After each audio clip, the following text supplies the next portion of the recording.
हमारे Mantra dot com YouTube channel को subscribe कीजिए और बेल आइकन को दबाइए ट्रेनिंग, टेक्नो और ट्रेंडी वीडियोस को सबसे पहले देखने के लिए। Hello friends, welcome to tutor Mantra training. इस ट्यूटोरियल के अंतर्गत हम आपको वीडियो फिल्टर में शेप मास्क फिल्टर के बारे में बताना चाहते हैं।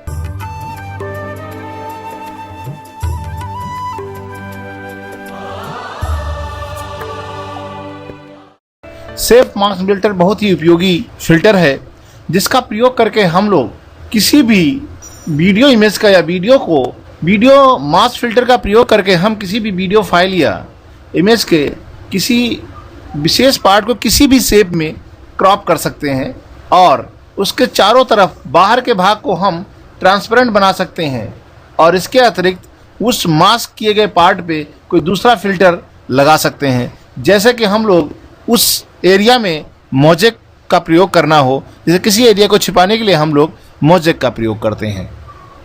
इसीलिए हम जाते हैं वीडियो फिल्टर में। वीडियो फिल्टर में यहाँ पर आप देखेंगे कई सारे ऑप्शंस आपको दिखाई पड़ रहे हैं। हम यहाँ पर मास्क इमेज का चुनाव करते हैं। मास्क इमेज का चुनाव करने के लिए सबसे पहले हम दो क्लिप को एक के ऊपर रखते हैं, इसके ऊपर क्रिएट करते हैं। इस एरिया में हम अब मास्क फिल्टर का प्रयोग करेंगे। मास्क फिल्टर का प्रयोग करने के लिए सबसे पहले हम मास्क को पिक करके क्लिप पे ड्रॉप करते हैं। जैसे क्लिप पे हम ड्रॉप करेंगे, यहाँ देखिए ये वाला मास्क आपके यहाँ पे आ गया है। इसको एक्टिव करने के लिए हम डबल क्लिक करेंगे तो इसके पैरामीटर्स या प्रॉपर्टीज़ आपकी ओपन हो जाएंगी। अब आप ओपन होने के बाद आपके सामने जो ये डायलॉग बॉक्स, मास्क का डायलॉग बॉक्स आया है, सबसे पहले इसको आप समझिए कि इसमें क्या क्या है और कैसे कैसे काम करता है। सबसे ऊपर ये टूल बार है। ये पूरी की पूरी टूल बार देखनी तो इसको आप ज़रा ओपन करें तो आपको पूरी टूल बार एरिया आपको दिखाई पड़ेगी। ये टूल बार एरिया भी कई पार्ट ऑफ डिवाइड है, इससे डिवाइड की गई है कई पार्टों में। First part, second part, third part, fourth part. यानी इसका मतलब ये होता है कि इनमें से कोई एक ही टूल एक समय में एक्टिव हो सकता है। यदि ये होगा तो ये नहीं होगा, ये होगा तो ये नहीं होगा, ये होगा तो ये नहीं होगा। इस तरीके से इन चार पार्टों में से वन टाइम में केवल एक ही टूल एक्टिव हो सकता है। इसलिए सबसे पहले ये टूल बार है, ये सिलेक्शन है, एडिट शेप है, कई सारे ऑप्शन यहाँ पे हैं। मैं आपको आगे चल के बताऊँगा कैसे यूज होते हैं। ये जूम है, इसको आप जूम करके देख सकते हैं। ये हैंड टूल है, प्रीव्यू एरिया को आराम से इसको मूव कराया जा सकता है। ये बेसिकली प्रीव्यू एरिया है। रेक्टेंगल, ये किसी रेक्टेंगल एरिया को मास्क करना है। ये एलिपस या कोई शेप आपको ड्रा करना है तो पेन टूल से आप ड्रा कर सकते हैं। ये अनडू है, ये रीडू है, ये कट है, कॉपी है, पेस्ट है और ये है आपका मास्क अप्लाई। ये आपके यहाँ पर फंक्शन बटन्स हैं या टूल्स हैं जिनका प्रयोग करके हम मास्क इफेक्ट किसी वीडियो क्लिप पे लगाते हैं। यहाँ पर हम आपको दिखाते हैं मास्क लगाने के तीन तरीके हैं।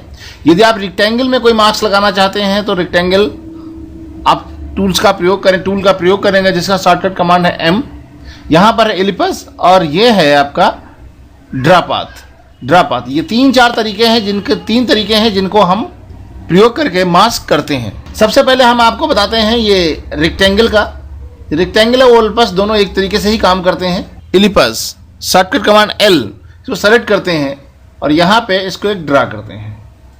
ड्रा करने के बाद आपके सामने एक सर्कल क्रिएट होता है। आप इसके शेप में परिवर्तन कर सकते हैं। ये देखिए, यदि हम इसको स्केल में बड़ा करते हैं तो चारों तरफ से बड़ा होता है। यदि आप एक तरफ से बड़ा करना चाहें तो हमारे पास ये जो लॉक बटन है ना, फिक्स रेशियो को इसको ऑफ कर देंगे तो ये आप एक तरफ से इसको अपने अनुसार इसको परिवर्तित कर सकते हैं। ये एंकर पॉइंट है, ये पोजीशन है, ये स्केल है, यहाँ से स्केलिंग को आप एडजस्ट कर सकते हैं। ये आपका रोटेशन है, आप किसी मास्क का ऑप्शन को रोटेट कर सकते हैं। ये नॉर्मल शेप पे एक्टिव होता है। इसको हम शेप को फिक्स रेशियो कर देते हैं। इसको हम डिलीट करके दोबारा से चलो इसी को हम शेप बना लेते हैं, कोई प्रॉब्लम नहीं है। इसको ऐसे को हटाएं, इसके शेप को थोड़ा सा गोलाई करें। ओके, अब इसको हम लॉक कर देते हैं। अब यहाँ पर इसको यदि इफेक्ट को अप्लाई करने के लिए हमारे पास ऑप्शन होते हैं। यहाँ पर apply, background, motion path, grid and guide. Grid करेंगे तो इस तरीके से गाइड होता है। ग्रिड को ऑफ करते हैं तो आपको गाइड दिखाई पड़ेंगे। ग्रिड को ऑफ किया। एलिमेंट को पोजीशन करने के लिए हम लोग गाइड का प्रयोग करते हैं। यदि आपको गाइड नहीं ग्रिड चाहिए तो आप ग्रिड का प्रयोग कर सकते हैं, ये इस तरीके से। मोशन पाथ हम जब कहीं इसमें कोई क्रिएट करते हैं, जब हम की फ्रेमिंग यहाँ करते हैं तो ये मोशन पाथ क्रिएट होता है, तो ये भी हम आगे चल के अभी बताएंगे। इफेक्ट, ये दोनों में से अप्लाई, सबसे पहले हम अप्लाई मास्क, बैकग्राउंड के बारे में भी हम बताते हैं। इसके से रिलेटेड संबंधित यहाँ पर कुछ ऑप्शंस हैं। फिल्टर इनसाइड मतलब जिस एरिया को आप जो आपने मास्क लगाया इसका इनसाइड एरिया में आप उसकी ओपेसिटी को फुल चाहते हैं या ओपेसिटी को कम करना चाहते हैं, उतने एरिया को जितने एरिया पे आप मास्किंग करना चाह रहे हैं, तो अब यहाँ से उस एरिया इनर साइड की एरिया को, मतलब इसके अंदर के एरिया को आप ओपेसिटी को एडजस्ट करते हैं। या इस पर कोई ब्लर वगैरह लगाना चाहते हैं तो आप यहाँ से क्लिक करके आप कोई वीडियो फिल्टर यहाँ से ले सकते हैं।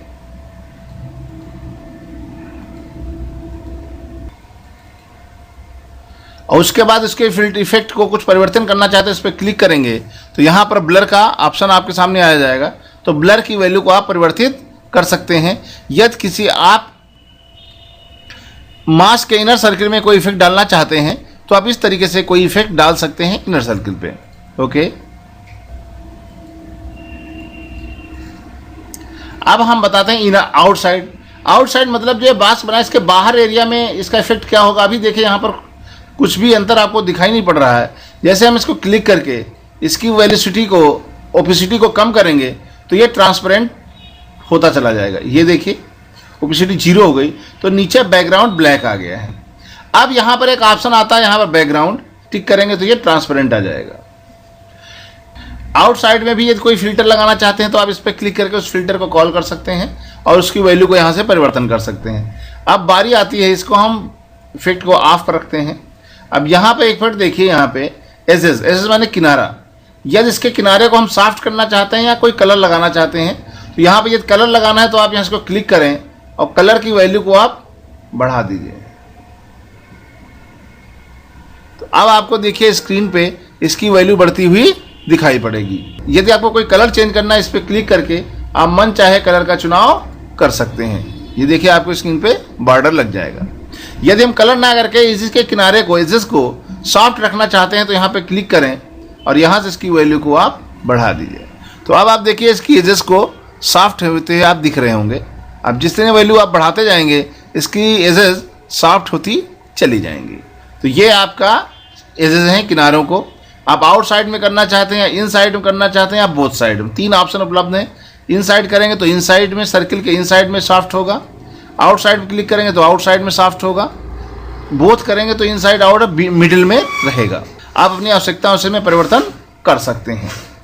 यदि इसी ऑप्शन में ये एंकर पॉइंट है, ये एंकर पॉइंट होता है। एंकर पॉइंट की पोजीशन चेंज करने के लिए आप यहाँ से आप क्लिक कर सकते हैं। इसी तरह से स्केल करना है आपको, इसको तो आप स्केल भी कर सकते हैं। यहीं से आप इसको माउस द्वारा भी यहाँ से स्केल कर सकते हैं प्रीव्यू एरिया से। यदि हमको रोटेशन करना है तो रोटेशन आप यहाँ से कर सकते हैं। देखिए आपका रोटेट हो रहा है, मास्क रोटेट हो जाएगा। इन सबको हम 0 कर देते हैं। टैब दबा करके टैब प्रेस करें, अगला ऑप्शन ऑटोमेटिक सेलेक्ट हो जाएगा और आप वहाँ उसकी वैल्यू को 0 कर दें। अब स्केल हमने 0 कर दिया इसलिए सब खत्म हो गया। स्केल को हम कर देते हैं 25, इसको भी कर दीजिए 25। ये इसलिए हो रहा है क्योंकि हमने इसको फिक्स करके रखा है। हमने पहले इसको फिक्स रेशियो को हटा देते हैं। अब आप माउस द्वारा ऑटोमेटिक जैसा भी चाहें उसको, मास्किंग को, मास्क एरिया को आप अपने शेप में परिवर्तित कर सकते हैं। लॉक कर दें। यदि इसी ऑप्शन में यदि आप चाहते ये हैं कि आपको की फ्रेमिंग करनी है, कि आप चाहते हैं कोई चीज़ मूवमेंट में आए, तो आप मास्क को मूवमेंट में लेना चाहते हैं, तो अभी ये पूरी क्लिप पे एक जैसा इफेक्ट पैदा करता है, उत्पन्न करता है। लेकिन हम चाहते हैं मास्क पहले छोटा हो या बड़ा हो या किसी स्क्रीन पर किसी और साइड से आए, तो आपके सामने यहाँ पर की फ्रेमिंग के लिए ऑप्शन उपलब्ध हैं। आप यहाँ पर क्लिक करके की फ्रेमिंग एरिया को आप एक्टिव करें, की फ्रेम करें, आगे फिर की फ्रेम करें। इसके जिस वैल्यू को आप परिवर्तन करना चाहते हैं, ट्रांसफॉर्म करना चाहते हैं, ये देखिए आपके पास इसकी वैल्यू भी आपको यहाँ पर मिलेंगी। देखिए है आपके सामने, ये देखिए यहाँ पर देखिए आपकी मास्क एरिया मूवमेंट कर रहा है। हम चाहते हैं पहला कहीं और से आए, फिर ये हमसे उल्टा हो गया है। नेक्स्ट की फ्रेम में जाते हैं, इसकी वैल्यू को हम 0 करते हैं, यहाँ पे है। प्रीवियस की फ्रेम पाते हैं, इसकी वैल्यू को ऑटोमेटिक अपने अनुसार यहाँ पे मूवमेंट कर देते हैं। और अब आप चाहते हैं कि इसकी वैल्यू थोड़ी सी स्केल छोटी रहे, तो आप इसके स्केल को भी आप परिवर्तित कर सकते हैं। आप x या y किसी को भी आप स्केल कर सकते हैं यहाँ से।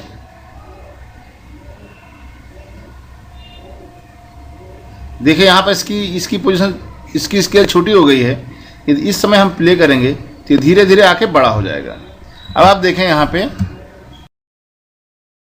यदि हम इसकी ड्यूरेशन को मेंटेन और बढ़ाना चाहते हैं तो आप सेलेक्ट करें, ऐसे ड्यूरेशन को बढ़ा दें, तो ये धीरे धीरे करके माउस आपके स्क्रीन पे आएगा। जल्दी चाह रहे हैं तो आप इसकी ड्यूरेशन को कम कर दें, और दूर चाह रहे हैं तो ऐसे सेलेक्ट कर दें, तो ये धीरे धीरे करके आपके स्क्रीन पे छोटे से बड़ा होता हुआ आपको नजर आएगा। यदि आपको कोई की फ्रेमिंग करनी है, किसी पर कोई ऑप्शन आपको चेंज करने हैं, पोजीशन से रिलेटेड, ट्रांसफॉर्म से, एंकर पोजीशन, स्केलिंग, आप चाहें तो इनसाइड ओपेसिटी की और आउटसाइड ओपेसिटी में भी परिवर्तन कर सकते हैं। आउटसाइड में हम इसकी ओपेसिटी को बढ़ा देते हैं इस तरीके से।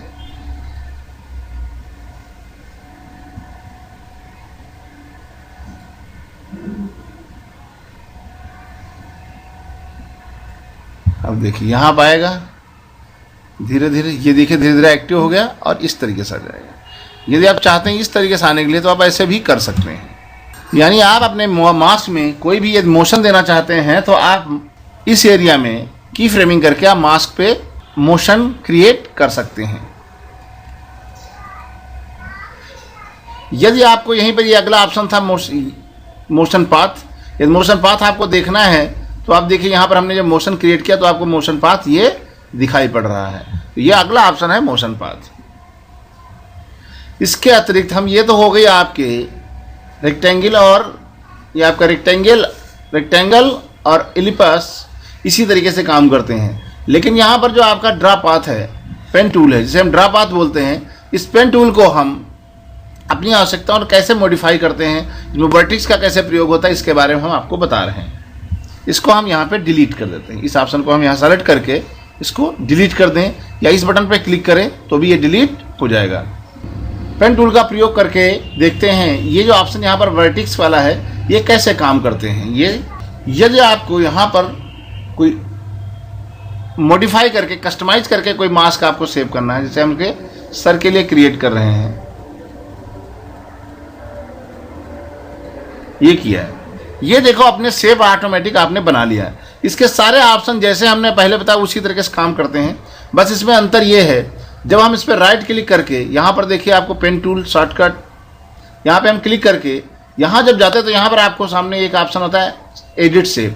एडिट सेव करके आप इसके शेप में परिवर्तन कर सकते हैं। किसी भी शेप में कहीं पर भी इसको टूल्स के द्वारा आप शेप में परिवर्तन कर सकते हैं।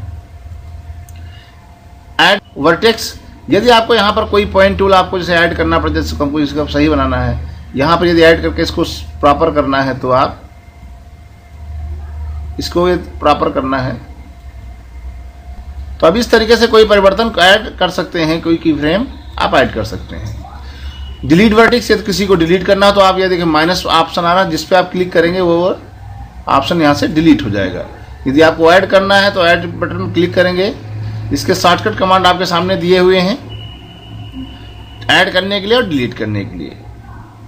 ऐड करना है तो आप यहाँ क्लिक करें और ये ऐड हो जाएगा। इसके अलावा यदि आपके सामने एडिट कंट्रोल पॉइंट, यहाँ पर आप यदि आपको कोई कभी परिवर्तन होता है इसमें किसी परिवर्तन करने के लिए, जैसे ये आपको हेड मिलते हैं, हेडर ये मिलते हैं, इसमें यदि कोई आपको परिवर्तन करना हो तो आप इस तरीके से इनको परिवर्तित कर सकते हैं इस ऑप्शन के द्वारा। और इसमें जितने भी ऑप्शन हैं एसएस वाले वो आपकी आवश्यकता अनुसार चलते हैं। इन और आउट के जो है आपका ऑप्शन हैं वो सारे उसी तरीके से काम करते हैं जैसे आप पहले नॉर्मल तरीके से काम करते हैं। की फ्रेमिंग इसमें भी सारी उसी तरीके से होती है जैसे कि हमने आपको बताया है। तो इस तरीके से आप कस्टमाइज करके कस्टम शेप के अनुसार भी आप मास्किंग कर सकते हैं। आप चाहें तो इनर सर्किल को अल्फा बना सकते हैं, आउटर एरिया को, आउटसाइड को भी अल्फा बना सकते हैं। आप अपनी आवश्यकता अनुसार शेप, साइज, कलर या इनसाइड में या आउटसाइड में कहीं पर भी कोई फिल्टर का प्रयोग कर सकते हैं। उसकी पोजीशन चेंज कर सकते हैं, उसमें की फ्रेमिंग द्वारा आप रोटेशन मोशन पाथ दे सकते हैं। आप अपनी आवश्यकता अनुसार किसी भी वीडियो फ्रेम को अपनी शेप के अनुसार मॉडिफाई करके प्रयोग कर सकते हैं। Thank you for watching.